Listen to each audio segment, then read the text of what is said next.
মার্শাদ নিলয়ের কাছে এসে নিলয়ের কাঁধে হাত দিয়ে শার্টের ওপর ময়লা ঝাড়ার মতো করে শান্ত স্বরে বলে, নিজেদের মতো থাক, বাকিটা তোদের না জানাই উত্তম।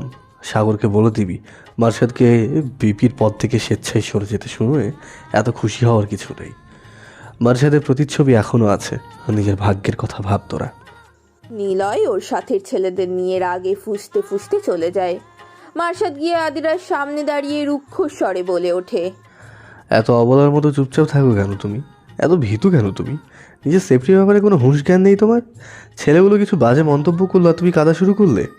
সাগরকে ভয় পাও বলেই যে তোমাদের দিয়ে যা তা করায়। টিচারের সাহায্য নেবে বা ভিপি আশিক ভাই ও রাসেল ভাইয়ের সাহায্য নেবে। অবশ্য তোমাকেই বা বলছি কেন? তোমাকে যখন নাচ করতে বলেছিলাম তখনও তুমি নিশ্চুপ ছিলে। আমি চাইলেই সেটার বাজে ফায়দা তুলতে পারতাম, তবে যেটুকু দরকার ছিল কাজ সেটুকুই করেছি। আজ আমি এখানে না এলে তোমাকে যে কি বাজে পরিস্থিতিতে পড়তে হতো তা তোমার ধারণাও নেই। যাও, ক্লাসে যাও, মাহির সাথে সাথে থাকবে। আমার ফোন নাম্বার দিয়ে রাখবে মাহির থেকে। মাহি এখনই চলে আসবে। আদিরা নীরবে চুপ করে দাঁড়িয়ে আছে, মুখে রা পর্যন্ত নেই তার। মার্শাদ তা লক্ষ্য করলো, এবার নরম কণ্ঠস্বরে বলল, এই শহর বড্ড নিষ্ঠুর। তোমার মতো সবাই এত সরল হয় না। এত সহজ সরল বলে হাঁপিয়ে উঠবে তুমি। বন্ধু বানাও। জানি তুমি গ্রাম থেকে উঠে এসছো, গ্রামের মেয়েরা তো ডান পিঠে হয়। তুমি একা বলে হয়তো এত চুপচাপ। আমাকে যদি রাফি মেসেজ করে না জানাতো তবে আজ তুমি কত বড় বিপদে পড়তো তা ধারণাও নেই তোমার। আদিরা কিছু বলল না। মাহিকে আসতে দেখে মার্শাদ দীর্ঘশ্বাস ফেলে চলে যায়। মাহি এসে আদিরার দুই গালে হাত দিয়ে উদ্বিগ্ন কণ্ঠে বলে, কি হয়েছে আদু? তুই কাঁদছিস কেন? দাভাই জলদির মধ্যে ফোন করে বলল এখানে আসতে, আর কিছু বলল না। মাহি আদিরাকে লাইব্রেরির ভেতরে নিয়ে গিয়ে বসায়, তারপর কারো থেকে পানি চেয়ে নিয়ে আদিরাকে দেয়। আদিরা কিছুক্ষণের মধ্যে স্বাভাবিক হয়ে যতটুকু সম্ভব মাহিকে বলল। মাহি আদিরাকে নিয়ে ক্লাসে গেল। সাগর রাগে ক্ষোভে ক্রুদ্ধ হয়ে হাতে থাকা বিয়ারের ক্যানটা মাটিতে ছুঁড়ে মারল। সাগর ক্রুদ্ধ কণ্ঠে বলে, ওই মার্শাদকে আমি দেখে নিব। ওর সব কিছু ছিনিয়ে নিতে আমি কুণ্ঠাবোধ করি না। ওই আদিরা মেয়েটাকে আমি মার্শাদের জীবন থেকে দূরে সরাবই। এত কি আর ওই মেয়ের জন্য? কিছু একটা তো আছেই। এই সাগর তোর জীবনকে নরক সমতুল্য করে তুলবে মার্শাদ। স্বামীরাকে বাগে পেয়েছি তোর কারণেই। এবার পালা আদিরার। স্বামীরা এখন আমার চালের গুটি। ওর আদিরার প্রতি রাগ ক্ষোভকেই আমি কাজে লাগাবো। পদ্ম জলাশয়ের কাছে বসে আছে আদিরা, সাবিহা ও রিন্তি। আর মাহি রং তুলির সংমিশ্রণে ক্যানভাসে কিছু আঁকছে মোবাইল দেখে দেখে। আজ ক্লাসের পর মাঝের গ্যাপটা একটু দীর্ঘ, প্রায় 2 ঘন্টার মতো। কিছু খাবার কিনে এনে ওরা এখানে বসেছে। আদিরা মাহির বই থেকে কিছু নোট করছে আর একটু পর পর মাহির ক্যানভাসে কি আঁকছে তা দেখার চেষ্টা করছে। সাবিহা ও রিন্তি ফেসবুক নিয়ে ব্যস্ত। দীর্ঘ 1 ঘন্টা যাবৎ কিছু আঁকার আপ্রাণ চেষ্টা চালিয়ে যাচ্ছে মাহি, তাও হচ্ছে না। শেষে অর্ধেকের বেশি কাজ সমাপ্ত করে মাহি ক্যানভাসটা অন্যদিকে ঘুরিয়ে শুকাতে দিল। বাকিটা ছুটির পর আঁকবে সে। মাহি এসে আদিরার পাশে বসে খাবারের প্যাকেট খুলতে খুলতে বলল, আদু, তুই চাইলে বইটা আজ নিয়ে যেতে পারিস। আমি না হয় মোবাইলে ছবি তুলে রাখবো, তুই 2 দিন রেখে আমাকে দিয়ে দিস। আদিরা খুশি হলো। মাহি আদিরার দিকে খাবার দিলে আদিরা ইতস্ততভাবে অল্প একটু নেয়। মেস থেকে যা খাবার নিয়ে এসেছে তা মাহি এবং বাকিদের দিতে তার যেন কেমন একটা লাগে। মাহি আদিরার টিফিন বক্স খুলে আলু ভাজি দিয়ে রুটির টুকরো ছিঁড়ে নিজেই খেয়ে নেয়। সাবিহা ও রিন্তিও রুটি ছিঁড়ে নিল। মাহি রুটি খেতে খেতে বলে, দারুণ স্বাদ তো। আমার রুটি ভাজি খাওয়া না হলেও স্বাদটা অনেক মজা। সাবিহা, রিন্তি, তোদের কেমন লাগলো? রিন্তি বলে, অনেক মজা। আমার তো আলু ভাজি সব সময়ই প্রিয়, কিন্তু হোস্টেলে আলুর সাথে পেঁপে ভাজি দেয়, যা আমার একটুও ভালো লাগে না। পেঁপে কেন দেবে? বিরক্ত লাগে, উফ। সাবিহাও একইভাবে বিরক্তি প্রকাশ করে। ওরা 4 জনে মিলে মিশে টিফিন শেষ করে। এখন ক্লাসের জন্য যাবে ওরা। আদিরা উৎসুক কণ্ঠে মাহিকে বলে, মাহি, তোমার চিত্রটা দেখাও না। মাহি নাকচ সুরে বলে, আগে পুরোটা শেষ করি তারপর। এখন উপরে পর্দা দিয়েই রাখবো। এখন দেখলেও বুঝবি না কিছু তোরা। ওরা চারজন ক্লাসের উদ্দেশ্যে চলে যায়। এই মেয়ে দাঁড়াও, তোমার সাথে কথা আছে। মার্শাদের সিরিয়াস কণ্ঠস্বরে আদিরা ভয় পেয়ে গেল। এইমাত্র সে জবা ফুল গাছ থেকে একটা ফুল ছিঁড়েছে, এখন এটার জন্য কি বকা শুনতে হবে? আদিরা ভয়ে ভয়ে পেছনে ফিরল। মেকি হাসতে চাইল সে। মার্শাদ আদিরাকে মেকি হাসতে দেখে ভ্রু কুচকালো। অতঃপর সামনে এসে সন্দিহান কণ্ঠে বলল, কি হয়েছে? তুমি কি আবারও ভয় পেয়েছো কোনো কারণে? আদিরা ভ্যাবাচাকা খেয়ে গেল। আমতা আমতা করে কিছু বলতে চাইলো, তার আগেই তার মনের অজান্তেই তার ফুল নিয়ে রাখা হাতটা পেছনে লুকালো সে। মার্শাদ সেদিকটা লক্ষ্য করেছে ঠিকই, আর নীরবে হেসে বলল, ফুল ছেড়ে নিষেধ, তবে আমি তোমাকে বকবো না। জবা গাছটাতে ভরপুর ফুল, আর কিছুক্ষণ পর এগুলো মুষড়ে যাবে। এ থেকে যদি কারো হাতের শোভাবর্ধন করে, ক্ষতি কি? আদিরা যেন হাঁফ ছেড়ে বাঁচল। মার্শাদ এবার সিরিয়াস কণ্ঠে বলে, শোনো, তুমি টিউশন খুঁজছিলে না? আমার স্টুডেন্টের 7 বছর বয়সী চাচাতো ভাইকে পড়াতে পারবে? ক্লাস 2-তে পড়ে সে। ওই কোনো টিচার টেকে না, প্রচুর দুরন্ত বাচ্চা। আদিরার চোখে মুখে খুশির ঝিলিক খেলে গেল। মাস শেষ হতে আর 8 দিনের মতো আছে। তার স্টুডেন্টের মা এখনো নতুন টিউশন খুঁজে দিতে পারেনি, আর না সে নিজে খুঁজে পেয়েছে। মার্শাদ আবারও বলল, তোমাকে কিন্তু আজ থেকেই পড়াতে হবে। আর সে বলেছে তুমি যদি এই মাসে বাকি দিনগুলো প্রতিদিন যাও, তবে তোমাকে অর্ধেক পেমেন্ট করবে। রাজি তুমি?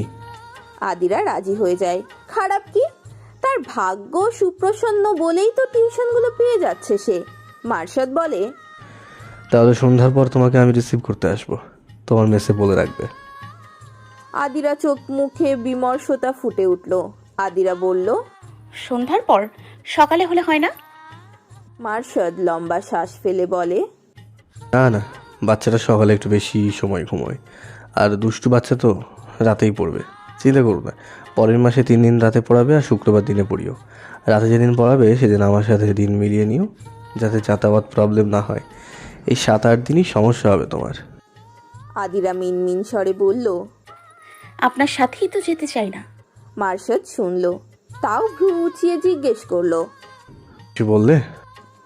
আদিরা মেকি হাসি দিয়ে বলে, না না না, কিছু না, আসি ভাইয়া।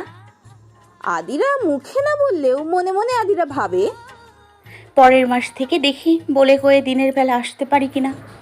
ওনার সাথে 7 দিনেই বা কিভাবে যাব, নেহাত জরুরি আমার। আদিরা চলে যাওয়ার পর আহনাফ একটা গাছের আড়াল থেকে বেরিয়ে আসে। আহনাফ এসে পাশে দাঁড়িয়ে মার্শাদের কাঁধে কনুই রেখে বলে, কি চলছে? মার্শাদ বাঁকা হেসে বলে, ফগ চলছে। আহনাফ উচ্চ স্বরে হেসে মার্শাদকে ঘুষি দিয়ে বলে, শালা, তুই আদেরার জন্য টিউশনে খুঁজছিস, আবার কেন শো দেখাচ্ছিস? তাও বলবি জাস্ট সরল মুখ দেখে এমনই মায়া লেগেছে। হ্যাঁ। মার্শাদ ভাবলেশীনভাবে বলে, অযথা বেশি বোঝার স্বভাব তোর। ও দরকার ছিল, আর রাতের বেলা মেয়েটার সেফটিও দরকার। আহনাফ বাঁকা হেসে বলে, তাহলে কয়েক মাস আগে সামিরাকে কেন রাত 9টার দিকে বাড়িতে পৌঁছে দিলি না, বা একটু এগিয়ে দিলি না? আমি তোর বেস্ট ফ্রেন্ড বন্ধু, তাদের চিনি 1-2 বছর হলো না, কিন্তু তোর সব কিছু আমার সাথে শেয়ার করতি সে স্কুল থেকে। তাই আমার সামনে লুকোতে গিয়ে বারবার ধরা খেয়ে যাস। মার্শাদ বাঁকা চোখে তাকালো, তারপর আহনাফের হাত কাঁধ থেকে সরিয়ে স্থান ত্যাগ করলো। আহনাফ হাসলো আর নিজে নিজেই বলল, তোকে স্বীকার করতেই হবে, you are in first stage of love. আদিরা টিউশন করিয়ে সন্ধ্যার আগে মেসে ফিরল। ফ্রেশ হয়ে নামাজ পড়ে বিছানায় গা এলিয়ে দিয়ে কয়েক মিনিট গড়ানোর পরপরই ফোনটা চিৎকার করে বেজে উঠল। আদিরা ফোন হাতে নিয়ে দেখলো আননোন নাম্বার, তাই কেটে দিল।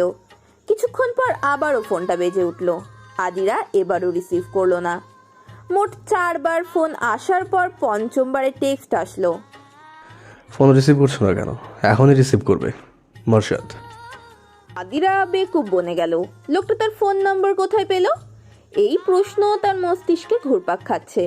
আবারও ফোন বেজে উঠলে আদিরা রিসিভ করে কিছু বলার আগেই ওপাশ থেকে রাগী কণ্ঠে মার্শাদ বলে উঠল, জলদি নিচে আসো, টিউশনের সময় হয়ে আসছে, মনে আছে? 10 মিনিটের মধ্যে নিচে আসবে, কাম ফার্স্ট। আদিরাকে কিছু বলার সুযোগ না দিয়ে ফোন কেটে দিল। আদিরা ঠোঁট উল্টে বসে রইল কিছুক্ষণ। তারপর মেসেজ টোনের আওয়াজে মেসেজটা ওপেন করে দেখে সেখানে লেখা, আরে বড্ড ঘাড় তেড়া তুমি। মুখ দিয়ে বুলি না ফুটলেও তেড়ামির লেভেল ভালোই। এত না ভেবে জলদি নিচে আসো, তোমার জন্য সারা রাত বসে থাকতে পারবো না, জলদি আসো। আদিরা মুখ কালো করে উঠে গেল, তৈরি হয়ে নিচে নামলো।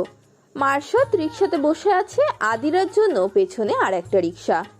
স্বস্তির নিঃশ্বাস ফেলে উঠে বসলো আদিরা। গন্তব্যে পৌঁছানোর পর রিক্সাওয়ালারা ওদের নামিয়ে দিয়ে চলে গেল পারিশ্রমিক না নিয়ে। আদিরা অবাক হয়ে বলল, ভাড়া নিল না তো আমার থেকে? মার্শাদ সামনে হাঁটতে হাঁটতে বলল, তোমার তো আমার সাথে বসতে সমস্যা নেই, তাই ডাবল রিক্সা নিয়েছি। এখন তাও তোমার সমস্যা? আজব তুমি। আদিরা বোকার মতো তাকিয়ে থাকে। হুশ হওয়ার পর মার্শাদের পেছনে যেতে থাকে। স্টুডেন্টের বাসায় গিয়ে স্টুডেন্টকে দেখেই আদিরা বুঝে গেছে প্রচণ্ড ধৈর্যশীল না হলে একে পড়ানো সম্ভব নয়। স্টুডেন্টের মা ছেলের চঞ্চলতা আদিরাকে বলে তারপর গেল। স্টুডেন্ট আদিরাকে প্রশ্নের উপর প্রশ্ন করে যাচ্ছে, যেমন নাম কি, কোন ক্লাসে পড়ে, কোথায় থাকে, কোন সাবজেক্টে পড়ে, মেসে কেন থাকে, গ্রামের বাড়ি কোথায়, ভাই বোন কতজন, নাস্তাতে কি কি খেয়েছে, বন্ধু বান্ধব কতজন, ইত্যাদি আরও কিছু। আদিরা হাঁপিয়ে উঠেছে প্রশ্নের উত্তর দিতে দিতে। স্টুডেন্টের মা একবার এসে ধমক দিয়ে গেছে তার ছেলেকে, কিন্তু ছেলে আবার কিছুক্ষণ পড়ার পর প্রশ্ন করা শুরু করেছে। আবার নিজে সারাদিনে কি করলো না করলো তাও সবটা বলে। পড়াশোনা শেষে স্টুডেন্টের মাকে আদিরা দিনে পড়ানোর কথা জানায়। স্টুডেন্টের মা পরের মাস থেকে কোনো মতে শুক্রবার ও শনিবার দিনে পড়ানোর কথা বললেও বাকি দুদিন রাতেই পড়াতে হবে। মাহি খুব মনোযোগ দিয়ে নিরিবিলিতে কিছু আঁকছে। আশেপাশে কারোর উপস্থিতি তার স্মরণে আসছে না।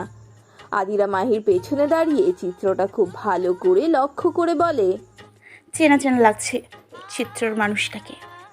মাহি চমকে পেছনে তাকিয়ে আদিরাকে দেখে হাসে। তারপর মাহি বলে, সেই দিনও এটাই আঁকছিলাম, কিন্তু ছুটির পর পুরো চিত্রটা বিগড়ে গেছিল, তাই আজ একসাথে একটু সময় নিয়ে আঁকছি। আদিরা উৎসুক হয়ে বলে, আমি চিত্রর মানুষটাকে দেখেছি মনে হচ্ছে। মাহি মুচকি হেসে বলে, হ্যাঁ, এটা দাভাইয়ের বন্ধু আহনাফ। আদিরা এবার চিনতে পারে পুরোপুরি। তারপর মাহিকে প্রশ্ন করে, তাদেরকে ভাইয়া বল না, নাম ধরে ডাকো যে। মাহি মুখ লটকে বলে, সে আমার চিরশত্রু। আমাকে না চালালে তার পেটের ভাত হজম হয় না। আমাকে বিঞ্চ করা এর অন্যতম প্রিয় কাজ, তাই একে আমি ভাইটাই বলে সম্মান দিতে পারবো না। পারলে তো তুই করেই বলতাম, কিন্তু দাভাইয়ের বন্ধু বলে আপনি তুমি দুয়ের মিশ্রণে বলি। তাছাড়া ওনার কোনো প্রবলেম নেই ওনাকে ভাই না বলাতে। কখনো কথার মাঝে স্বাদ বাঁধেনি ভাই না বলাতে। আদিরা মুচকি হাসলো। অতঃপর রম্য স্বরে বলল, তা এজন্যই কি চিরশত্রুকে রং তুলিতে ফুটিয়ে তুলেছ? কি দারুণ শত্রুতা তোমাদের। মাহি ভ্রু কুচকে তাকালো আদিরার দিকে। আদিরার চোখে মুখে রম্যতার ছাপ দেখে বলে, তুই কি আমাকে পিঞ্চ করছিস? আদিরা ঠোঁট চেপে হাসি আটকিয়ে মাথা নাড়িয়ে না বোধক ইশারা করে। মাহি আদিরাকে একবার পরখ করে আবারও চিত্রতে তুলি দিয়ে ঠিক করা শুরু করলো। পেছনে দাঁড়িয়ে আদিরা মুখ টিপে নিঃশব্দে হাসছে। মাহি হুট করে পেছনে মরল। আদিরাকে হাসতে দেখে তীক্ষ্ণ দৃষ্টি নিক্ষেপ করে বলল, তুই হাসছিস কেন?